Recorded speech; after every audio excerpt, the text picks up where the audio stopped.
Hello, everybody. Welcome to Havoc Maker Studio. My name is John, and it's not often that I find myself frustrated. Usually, when in regards to Games Workshop, it's because of their business practices, their pricing issues and such, but I guess that's it, is business practice. What's even more frustrating is when I find myself coming to their defense. Yes, that's right, you heard me. I'm coming to their defense and the defense of my community, the LGBT community. It's not my community, but the community I'm a part of. I find myself defending it from itself. Now, this all does have some interconnectivity, or some not interconnectivity, but it does intersectionality. But I find myself not only defending both of those groups, but also fiction writers, whether they're writing a script for a TV show, a movie, cartoon, anime, comic books, novels, whatever. I'm actually coming to their defense, and in some of these people that would benefit from me defending them, not necessarily they're like, oh my God, yes, John is defending us, but some of them I wouldn't even want to defend, but I feel like their defense is needed, or some sort of defense is needed. And we're going to get there. Trust me on this. So just bear with me on this. So first, let's talk about a couple. Let's set the narrative, if you will, or what we're going to be talking about. So we have two different universes within the Warhammer setting. So if you're not familiar, Games Workshop is a company that makes the best miniatures in the world and sells them globally at a profit. That has been their I don't know if that's still their line, but it has been their line that they tell their employees and the world for the longest time. And I would say by far and large, they do make the best miniatures and sell them globally at a profit. Definitely, especially if you look at their pricing of their stuff, even though their stocks are down right now, we're not going to talk about that. They have some of the most extensive lore for all of their setting, though the Age of Sigmar is far behind in regards to how the scope of lore as, say, the Horus Heresy does. And Warhammer 40,000 is somewhere in between the two of those. Now, the two universes that I'm talking about is we have the fantasy setting, which I'm going to include the old world, the original fantasy setting, and the new one, Age of Sigmar. It is its own separate universe. The Warhammer Future universe, which includes the Horus Heresy, and then the follow-on Warhammer 40,000, and of course, any of their other settings that they got, like the Necromunda setting and whatnot. We're going to put that's in its own separate universe. That's canonical. All right. So two separate universes. One thing, well, actually, multiple things kind of tie them together. Mainly chaos, the realm of chaos, or the warp. But the things that really stands out for this is by far and large, I would say 90, maybe 85% of its content, if not, let's say 90%, is warfare. Their biggest asset, their biggest, I guess, product is warfare, whether it's in their novels, their video games, their various multimedia formats, and of course their tabletop miniature games is all centered around warfare, whether that is a skirmish level warfare all the way up to the large scale battle warfare, or even interstellar or space combat, if you will, for those people that play like Battlefleet Gothic. We have High Seas with the old Man of War. So warfare is their bread and butter. And then part of that warfare and the rest of that percentage lies in, I would say, about 1%, which is I'm going to say it, the human aspect. This is the point of view, the POV of the characters in the lore, mainly the written, the novels and comic books and such, where we get to get down to the ground level and see everything from the perspective of whoever the character is we're following. It gives us a kind of a connection. Those of us that are reading all that, that are interested in that, it gives us a connection to the content, to the experience of warfare and all the horrible things going on in the Warhammer universes, which is always extremely grim and dark.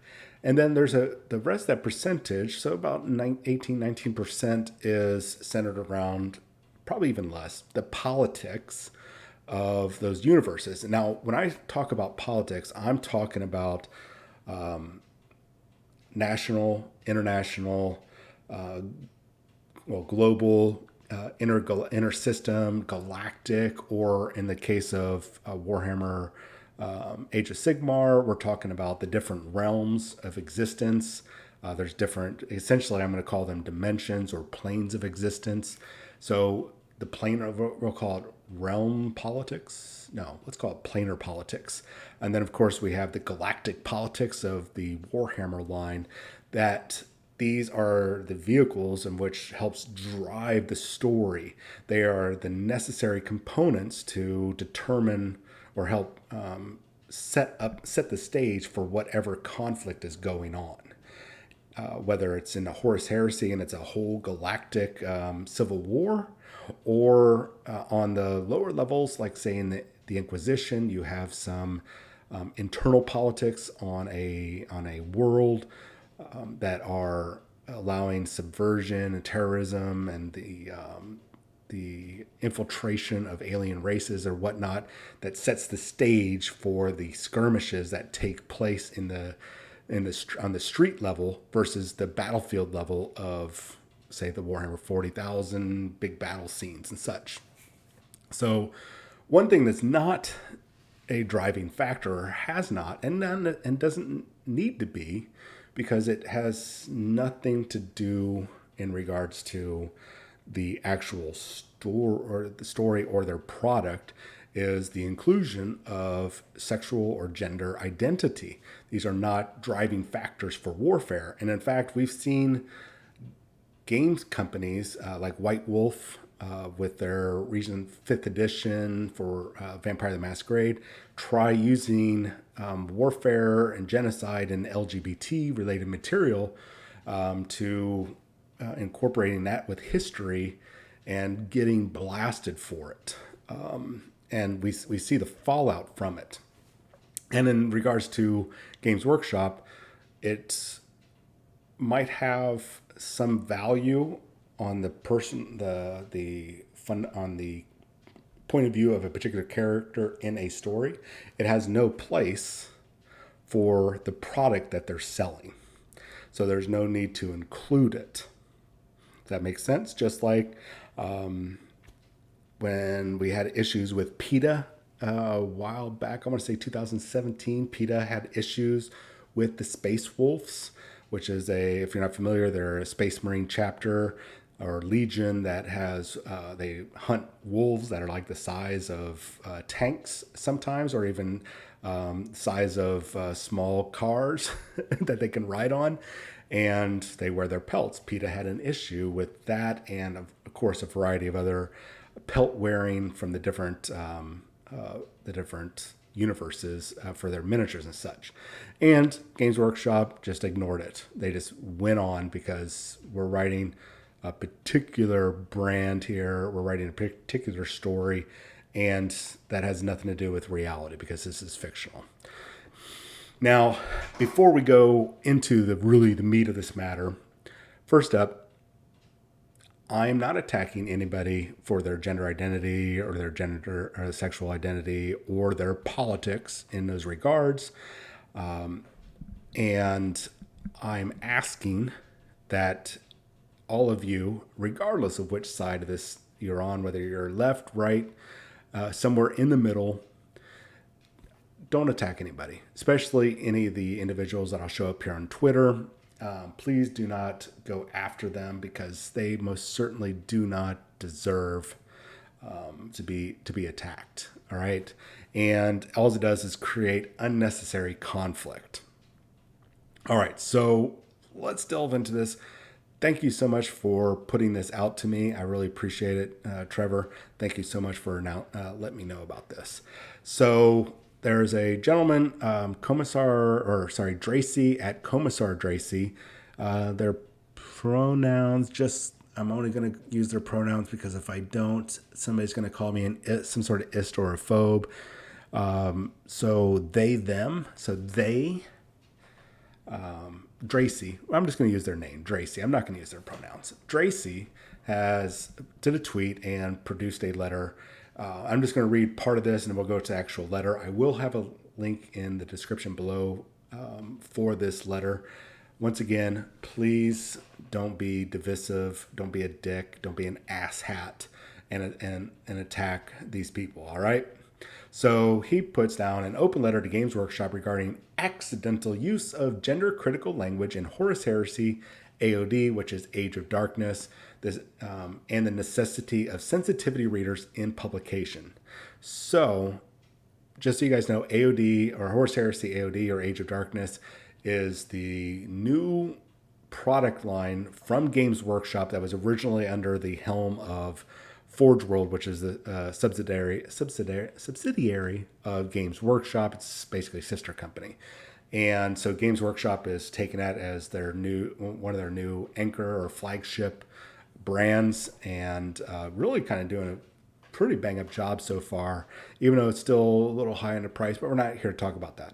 Anyways, Age of Darkness, the Horus Heresy, is the prequel to Warhammer 40,000. This is what set the stage for everything in the Warhammer 40,000 universe.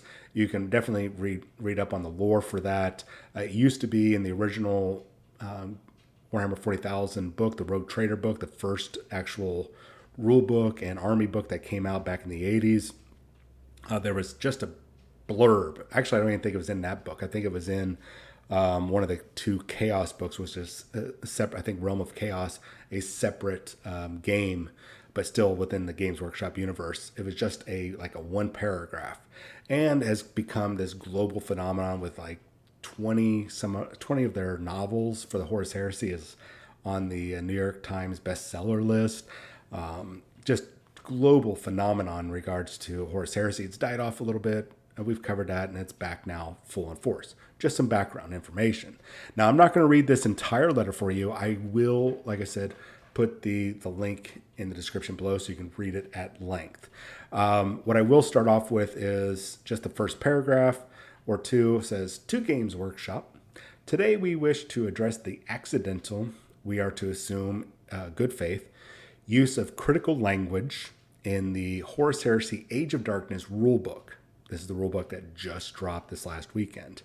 But there's no reason that such checks shouldn't extend to further minority subjects such as race, ethnicity, and disability in your mainline products. Games Workshop, before we go any further, has had a history of primarily featuring, besides other races, and when I say races, I mean species, such as elves, Eldar, squats, dwarves, orcs, in either universe, whatnot. Now, those races aside, I'm going to put those off to the side, as primarily we've seen white people. And they're more than welcome to write whatever they want and do whatever they want. It's their company, it's their business. They can include, exclude anything that they want because it's their own lore, it's their own product. All right. Now, some people have said that we've never seen Space Marines of color. Well, that's BS because we have whole chapters that are primarily one color. We have them with mixed color. We have them like no color, like albino, like so albino that it's basically literally like the white you're seeing on the screen right now. So it's not even white. We also have Space Marine chapters that have multiple ethnicities, like the Imperial Fist. There was I think it was called Fist of Dorn, was a novel, and you followed 3 recruits. I think one was of like a Pacific Islander descent. We had one that was kind of Mediterranean, possibly kind of like Italian style, and then one that was had definitely had some references to like a Far East, like Japan, possibly China style culture. I think it really was referring to Japan, like a Japan style culture, Japanese culture, and you saw those three, their initial, how they're presented and the warfare that they're doing against their three nations, then their conflict as they're going through as scouts, and then they're coming together as brothers, as Imperial Fist scouts and fighting. I believe it was Noise Marines, Slanesh, some sort of Slanesh warband. I can't remember what they were called, but still, regardless, it's been there. It's just never been openly. You don't see it a lot in the advertisements. Now, in the past couple years, at least since ninth edition has dropped, Games Workshop has done probably one of the best stealth campaigns for inclusion, and they've done it the right way. They, for at least for ethnicity and gender, they just did it. They didn't banner wave. They didn't, raise their flags. They didn't write articles or go to newspapers and go, "Hey, could you write a puff piece about us?" They didn't do anything. They just put it out there. We started seeing in the covers of their novels and even in some of the artwork, just automatic inclusion. What does the inclusion of gender and ethnicity have to do with the game? Not a damn thing. It has no bearing on the game. Does it have any bearing on the lore? No. The only thing that people care about in the lore is humans and alien races and the demon races. That's all they really care about. Now, from a personal standpoint or a more POV standpoint, when you're reading the lore, let's say in a novel, some people may find it easier to connect to, say, a black space marine or a female commissar or guardsman, that sort of thing. Okay, cool. But that's only a tiny percentage of not only what they're driving for their narrative or their product, but it's also a tiny, tiny percentage of people that really care about that aspect. It's not a part of their product line, their drive forward. And I don't think they're going to respond well to this, or respond at all, I should say. Now,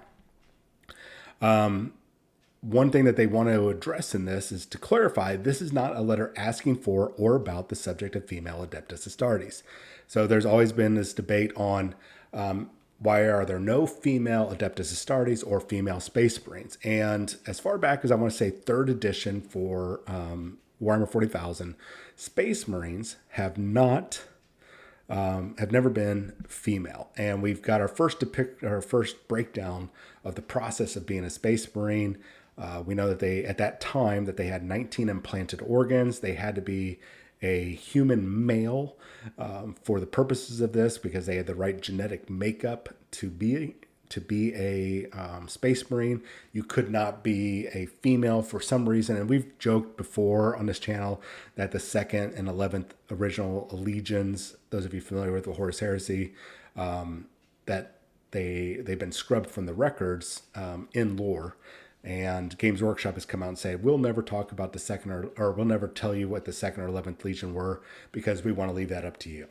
So you can do whatever you want with it. And I've joked before that the 11th Legion was the all-female Legion because, let's face it, at some point in time, they had to find out that male and females, which one can or cannot survive the process or is the best suited for the process.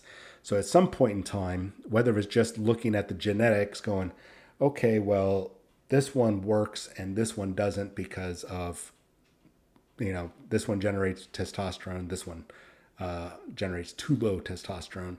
And if you can't do it, if you can't meet the standards, then it's just not going to work. So boom, throw it away. Or they experimented and the Emperor of Mankind was like, okay, so this doesn't work. That's a bad thing here. So we're just going to go ahead and stop subjecting females to this process of seeing if they can become Adeptus Astartes, and we'll just go with the males because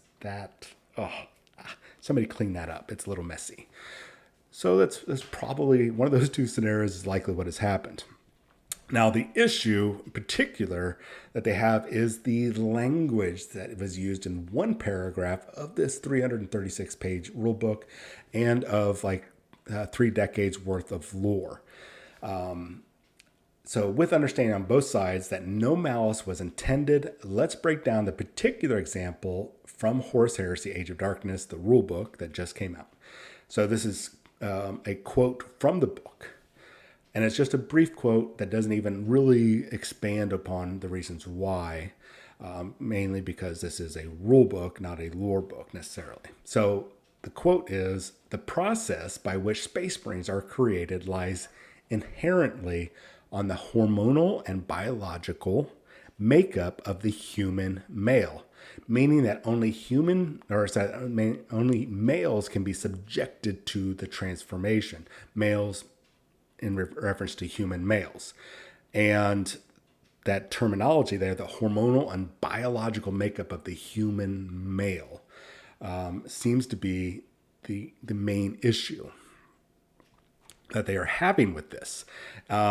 Because we do have kind of a different understanding, at least here in the real world, not the fictional world, not this made up world, that biological male has different connotations now because of the way we have our gender identity or gender identity politics have just gotten way out of, I'm going to say, way out of control. And keep in mind, that's still the community that I'm a part of. And I think it's gotten just a little kind of wonky with things going around. Now, the part with this is that they look at biological male being a malicious terminology, and the hormonal makeup, which actually should be it's hormonal and biological makeup of human males, is different nowadays because we have people going through hormone therapy, either pre-puberty or post-puberty. And there are some different connotations that come along with that, with people becoming like trans male to maybe a full-on male if they've gone through whatever particular standards are necessary to be considered a male legally. Does that make sense? I hope so. But what these people are not paying attention to, or at least not taking into consideration, is that no matter, and this is where it's going to hurt some people's feelings, no matter what sort of hormone therapy, what sort of gender reassignment surgery you get, you are still not going to have the same testosterone levels, and that's science. You're still not going to have the same genetic makeup, the biological makeup of what they would call a cis-born human male, right? Even if you've transitioned and you've got muscle mass, and yes, I've definitely seen plenty of them out there, images. I know a professor that has transitioned to male and is legally male, and he works out. He's got a full-on big bushy beard, works out hardcore. Not like full-on muscle bodybuilder where he's going to go to like Mr. Universe contest or anything like that, but you get the idea. But there is still something inherently different between somebody who is born male and born female that separates them apart. And I get it. They want to have more inclusion. They want to get their niche. They want to find their little toehold in this market, but really they need to take into consideration that Games Workshop or fictional writers are not required to include it. If like not one of the novels that I'm working on, I've got 2 different books that I'm working on. One of them, I have no inclusion of any sort of gender identity politics or sexual politics or identities going on, because it's not central. It does nothing to move the story forward. And I'm not going to include something just to make somebody feel good about the book or feel good about themselves. If you don't like the content, then there are plenty of content out there that you can find comfort in. And if this sort of thing, like this video or this letter, or this one little bit of inclusion in the Space Marine book or this rule book, if these things hurt your feelings, there are plenty of ways to reach out and find help. So I'm going to encourage you, if you're hurt by this is causing you some sort of emotional or mental distress, please reach out to either online, some sort of hotline, your family, friends. Reach out, get some comfort, and then look at this from a more logical, unbiased point of view. Now, some of the things that they're talking about as I get back on track here is the merit of sensitivity reader includes preserving the integrity of the original concept while making it safe to enjoy for everyone. Now, we're talking about they're wanting just a little bit of this terminology for gender, for gender to be safe for people to enjoy. When we're talking about something that involves warfare, murder, death, and destruction on a galactic scale in the most horrific ways described in any book, I've actually had to stop reading the Horus Heresy series because it was just too grim and dark. Not because of lack of sexual identity or gender identity. I didn't care about that. What I cared about was it was too horrific even for me to read at some point that I had to stop. But they're more worried about one little line in one book for just lore purposes.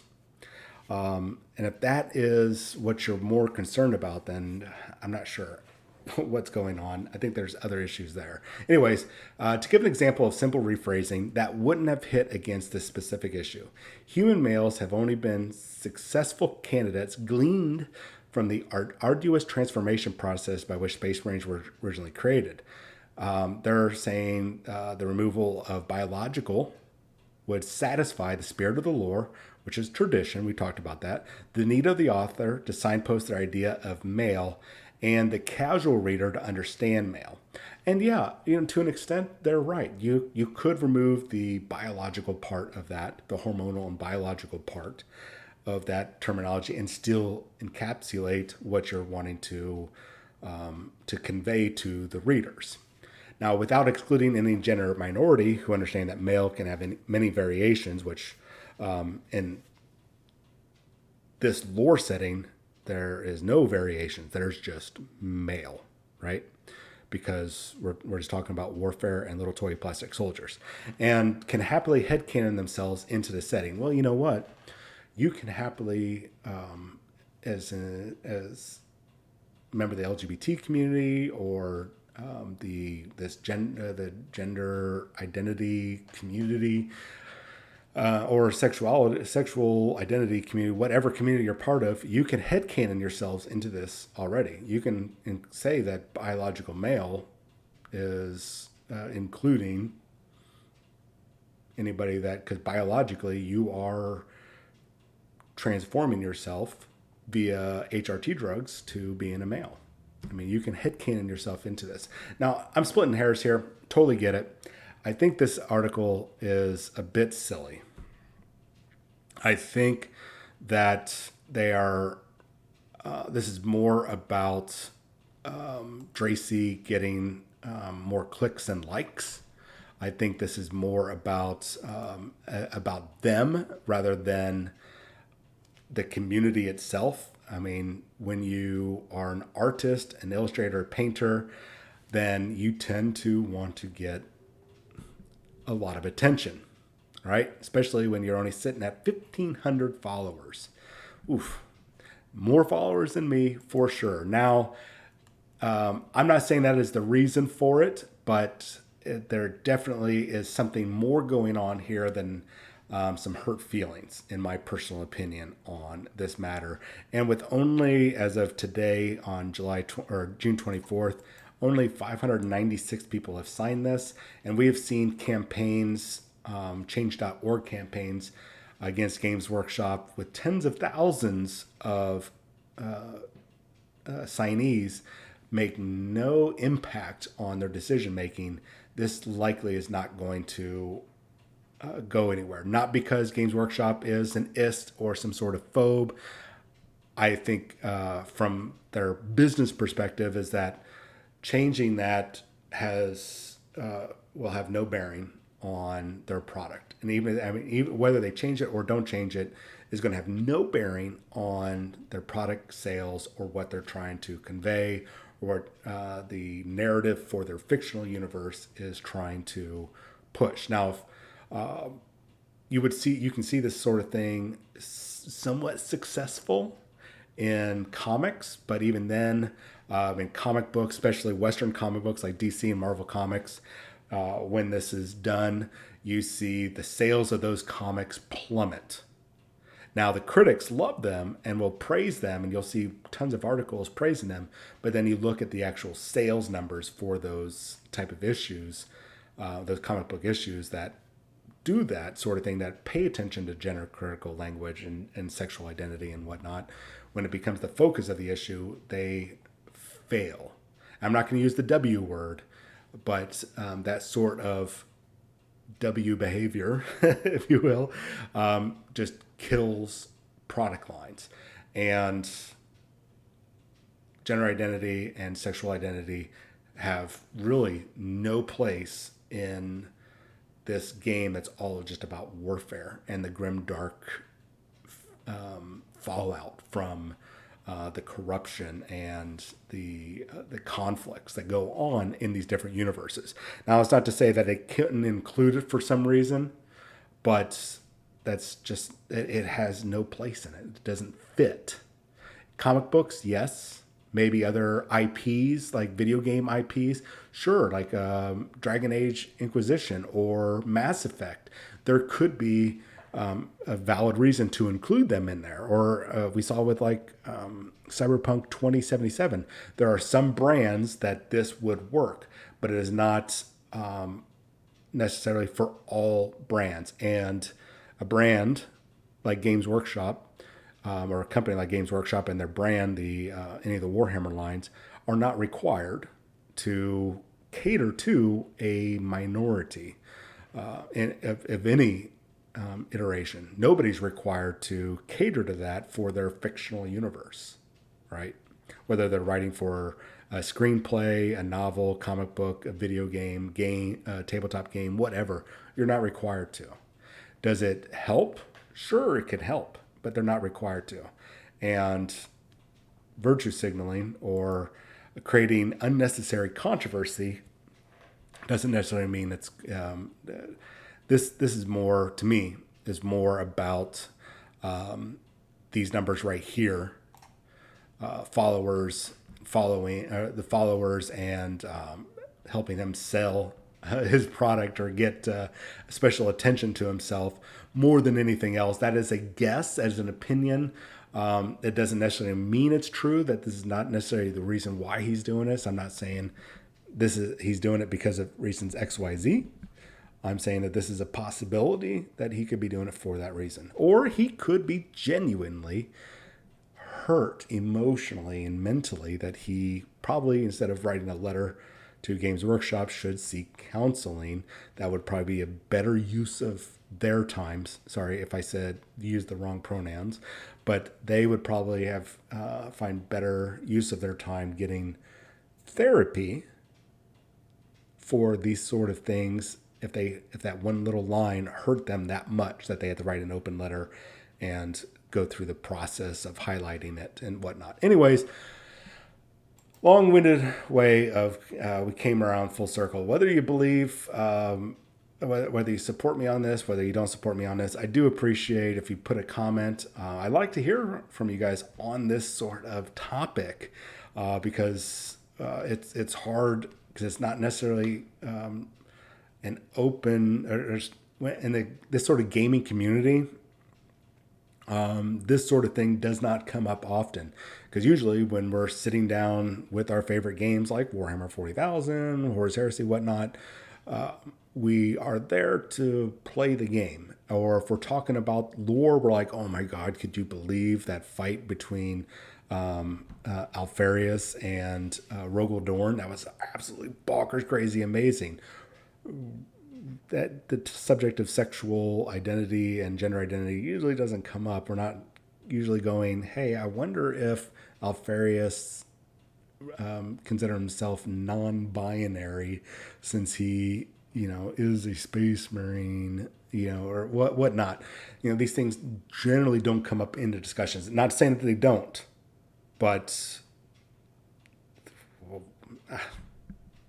this is frustrating that I'm having to defend Games Workshop. Anyways, let me know what you guys think. I'm definitely like to open up to a debate on this in the comments below. And please keep it civil.